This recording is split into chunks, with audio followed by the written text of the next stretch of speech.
大家平安，欢迎收听迦南之声，我是尤伯牧师。今天10月5号，我们要分享的是归回名单 1.0 同乡篇。我们要读以斯拉记第2章21到42节。先来读今天的 RPG 金句。凡敬畏上主的人，上主会指示他该走的路，他们将享受福乐，他们的子孙将安居在这片土地上。诗篇25章25篇12到13节。世界日报曾经报道一段感人的新闻，在宜兰县的同乐村有5个姐妹，先后10年轮流照顾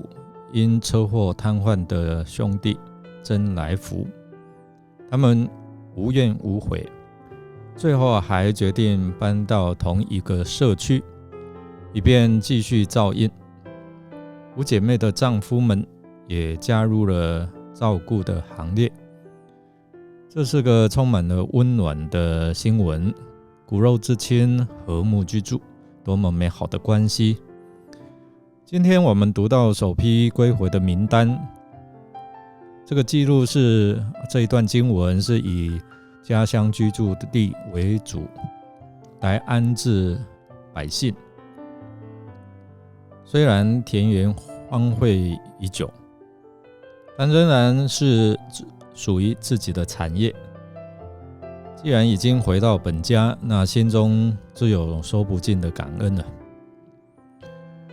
其实我们在最近面对年底，就是11月底的大选，大概不到2个月，好多的要参加县市长或者是县市议员的候选人，他们都四处来奔走拜票，希望得到支持。特别其中有好多的候选人，他们会寻求同乡会的支持，所以我们最近看到新闻好多去同乡会在开会的时候他们就去参加，然后拜票。也有的是成立了同乡后援会。其实我们看到这个同乡会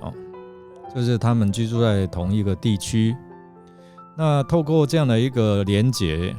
希望第一个就是让身处异地的你感受到乡情，倾听乡音，广交同乡的朋友，来扩展你的人脉关系。第二个，这个同乡会的作用就是同乡合作，经常参加同乡活动，自然可以接触到同乡之间的各类资源，进而能够形成合作，促进同乡互相的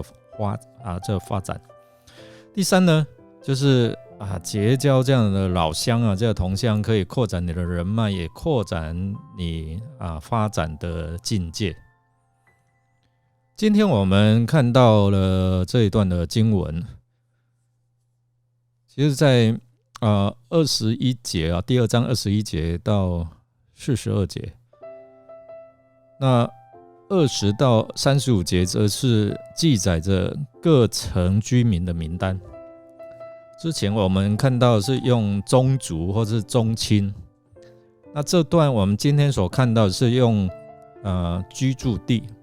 哪一个城市。那我们看到这些城市大概都是在耶路撒冷以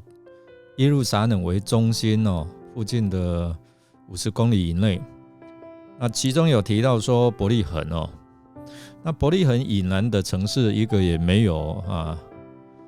应验了先知耶利米的预言，南方的城尽都关闭了。那在主前的598年，尼布甲尼撒曾破坏南方各城。那2章的70节描述说，祭司、利未人和一部分人民定居在耶路撒冷或附近的地方，圣殿歌手、守卫和工人定居在耶路撒冷近郊的城镇，其余的以色列人都回到自己的家乡。有学者来研究，首批归回之民从巴比伦，他们回到耶路撒冷的路程，大概要走1350公里左右。他们要走多久呢？大概4个多月。所以在这一个漫长的路程当中，大家结伴同行，有自己的亲族，还有同乡。我相信在这一路的漫长的旅程当中，他们可以彼此照顾，彼此扶持。平时我们在异地碰到同乡，哎呀，你也是哪里人，就会倍感到亲切。何况现在他们要回到荒废已久的家乡，也不知道未来的情况如何。那这个时候如果可以结伴同行，那回到家乡也不会孤单，可以彼此照应，可以彼此同心建造圣殿之外，也建造他们的家园。这个时候耶路撒冷是一片废墟在尼希米记7章第4节有这样的一个描述。而且耶路撒冷城也容不下这么多回国的人，所以可能呢，祭司，我们后来有看到祭司利未人和行政领袖他们可能因为要献祭的事情，或者是要处理政务，就会住在耶路撒冷城里面。那其余的就回到犹大各城。那我们之前也知道说，大概较多回来的是犹大支派跟便雅悯支派。那这份名单里面，我们看到家族还有同乡的关系。那如同我们昨天谈到的，为要应验上帝对亚伯拉罕双重的应许，就是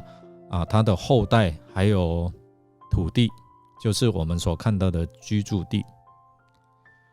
在诗篇133篇里面有提到，大卫的诗有提到说，看弟兄和睦同居是何等的善，何等的美。那这好比那贵重的油浇在亚伦的头上，流到胡须，又流到他的衣襟，又好比黑门的甘露降在锡安山，因为在那里有耶和华所命定的福，就是永远的生命。当教会的信徒敬畏上帝真正活在弟兄姐妹彼此相爱的实际生活里面的时候，能够活出美善的生命，那哪怕是在最干旱最炎热的地区，或者是面对困境来临的时候，都会有上帝的赐福庇护，就像黑门山的甘露一样，在人安息当中悄悄的降临，使人的心灵在教会当中得着滋养、安慰、鼓舞，而使人能够复苏、重新得力，能够活出喜乐盼望的生活，结出丰丰富富的果实。这就是所谓的永远生命之福，或是所命定之福我们期待大家都能够同居就是在一起，和睦的在一起，就是在教会的生活当中彼此相顾，能够彼此祝福。我们期待大家都能够领受从上帝来所命定的福。当我们同心合意的时候，我们来默想归回的心情是兴奋，是感恩的。今天我们被主赎回了吗？你心中仍充满兴奋感恩吗？让我们一起来祷告。亲爱的天父上帝，因着你的恩典与慈爱，使我们能够回转归向你。亲爱的主我们也祈愿无论是在家中或者在教会当中，我们能够活出有弟兄姐妹和睦同居的这样的一个实际生活，能够彼此相爱，彼此相顾，彼此扶持，好叫我们因为这样的活出美好，领受你所命定的福，就是永远的生命，永远的福乐，就降临在我们的生活当中。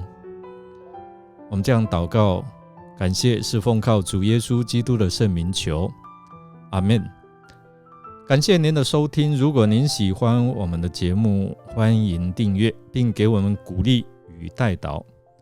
我是尤伯牧师，祝福您一天都充满平安、健康、喜乐。